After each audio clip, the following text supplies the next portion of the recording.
안녕하세요. 알짜배기 기반 담임 유혜영입니다. 지금 책에서는요, 1단계 복습 방법으로 연상하기, 즉 흰 종이에다가 자기가 배운 것들을 쭉 적어보는 그런 방법을 얘기를 하고 있어요. 그런데요, 또 하나 추천할 만한 방법이 하나 있습니다. 무엇이냐 하면 바로 설명하기 복습이에요. 설명하기 복습은요, 배운 내용을 글 대신 말로 한번 해보는 것이에요. 아무것도 없는데 혼자 설명하려면 좀 막막할 수 있죠? 네, 그럴 때는 흰 종이 아니면 화이트보드 이런 거 놓고 써가면서 내가 선생님인 것처럼 설명하듯이 그렇게 좀 해보는 것도 도움이 많이 돼요. 이제 선생님처럼 하려면은 대상이 있는 게 훨씬 나아요. 그래서 이제 동생이 참 좋은데, 네, 동생 있으면은 좀 데려다 놓고 설명을 해주면 좋습니다. 차근차근 설명해 주는 거, 그런 것도 좋고요. 아니면 가족, 다른 사람들 이렇게 좀 데려다 놓고 하는 것도 괜찮아요. 저는 그렇게 할 만한 사람이 없어요. 그러면 인형 데려다 놓고 하는 것도 괜찮고요. 지금 제가 하듯이 이렇게 카메라 앞에서 한 다음에 나중에 내가 찍은 영상을 이렇게 다시 돌려보는 것도 참 재밌습니다. 그렇다면 설명하기 복습을 할 때 어떤 내용을 말하는 것이 도움이 될까요? 아무래도 수업의 핵심 내용들, 중요한 내용들을 말하는 것이 좋겠죠. 이런 구조로 한번 해보세요. 처음에는 수업 시간에 배운 용어를 떠올려 보세요. 용어가 뭐가 있었나? 오늘은 증발을 배웠습니다. 끓음을 배웠습니다. 이렇게요.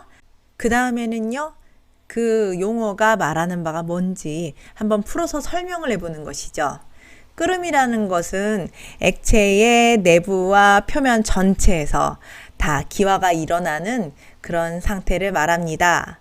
네, 그래서 모습은 냄비 바닥에서부터 기포가 일어나는 것을 관찰할 수 있습니다. 이렇게 마지막에는요, 예시라든지 아니면 다른 내용과 좀 비교해가지고 말해보면 훨씬 내용이 좀 분명해져요. 만약에 오늘 내가 물질의 상태에서 기체의 성질, 즉 일정한 공간을 차지하고 또 다른 곳으로 이동할 수 있다, 이런 내용을 배웠다면 그 예로는 비누방울 부는 일, 또 풍선에다가 공기를 채우는 일, 또 공기 펌프를 사용해서 다른 곳에다가 이제 공기를 주입하는 일, 이런 예들이 있습니다. 이렇게 말해볼 수 있겠고요.